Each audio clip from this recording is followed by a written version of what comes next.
Hello Internet, my name is Lave and I watched Spider-Man Into the Spider-Verse, the latest Spider-Man animated film from Sony.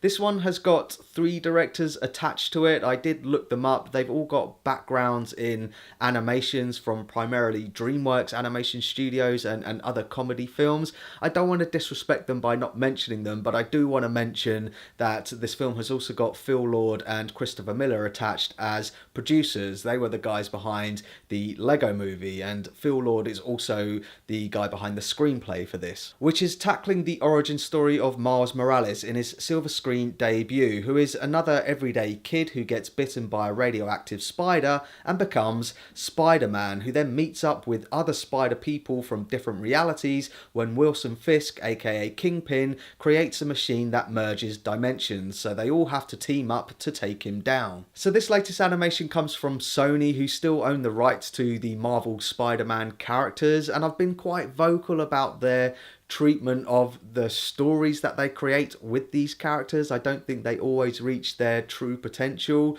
Venom, which came out this year, didn't really do it for me, although a lot of people did disagree with me in my review. Just take a look at the comments.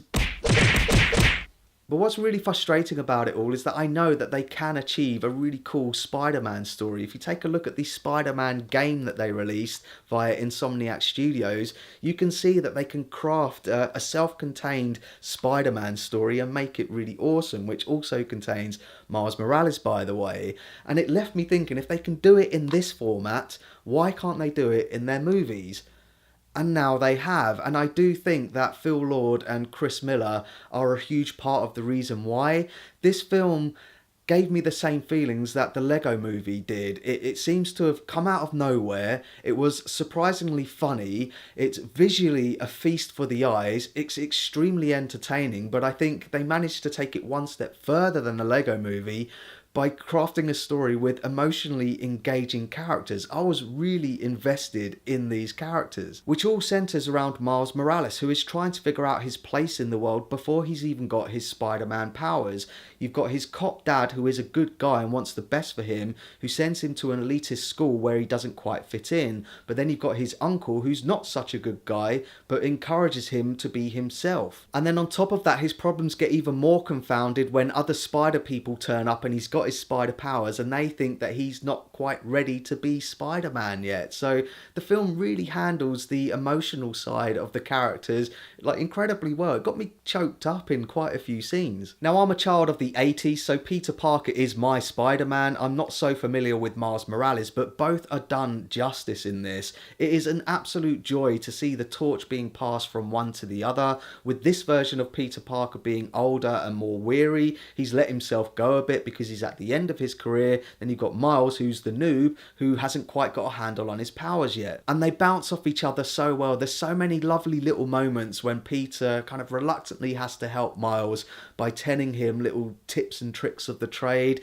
like how to unstick from stuff by just calming down and relaxing. There's a great moment when they first meet and they're having a chat whilst walking up these walls in this alleyway. I mean, it's so well filmed and so well choreographed, and the dialogue between them is fantastic. And then you've got the action set pieces, and there are plenty of them, which are wonderfully realised. There's something quite chaotic about them, but it's never confusing. It manages to combine 2D and 3D animation into a kaleidoscope of amazing entertainment. There were a couple of moments that genuinely gave me goosebumps. This really is a comic book movie come to life. The animation often has a sort of judder to it, like you're looking through an animated flip book. There's speech boxes and speed lines and a sort of graphic dotted overlay throughout.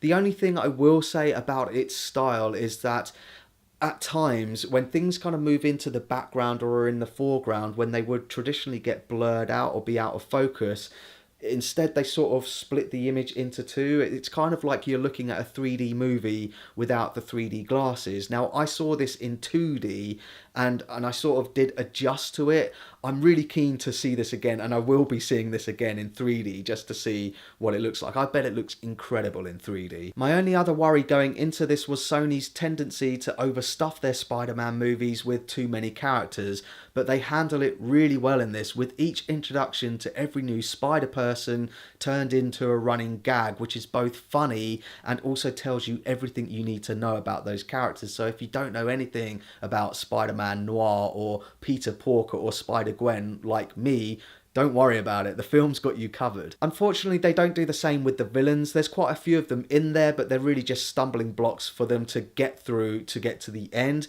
But they do show different interpretations of the villains, which I really liked. And I also really liked what they did with Wilson Fisk, who really does live up to his name of being the kingpin of crime. He's really quite intimidating, but that's not to say that he's not understandable in why he's doing what he's doing. He's also incredibly well voice cast by Liev Schrieber of all people. The voice cast are amazing in this. I'm really struggling for any negatives. I really loved this. It was so entertaining, so fun, and surprisingly emotionally engaging. So that's my thoughts on Spider-Man Into the Spider-Verse, and pause the video if you want to take a closer look at my enjoyment tracker now. If you're not a particular fan of Spider-Man in any of his incarnations or variations, I still think there is a lot in this film that you will enjoy, in the same way that if you're not a fan of Lego, the Lego movie is still entertaining and extremely fun. If you are a fan of Spider-Man, then you are going to love this like me. I thought it was amazing and a complete surprise.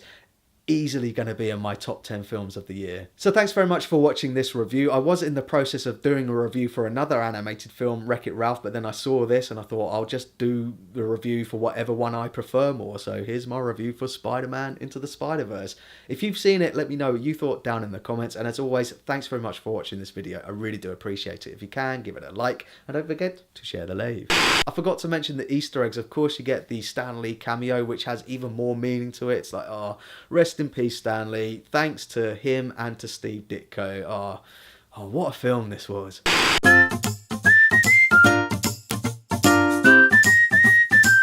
Subscribe.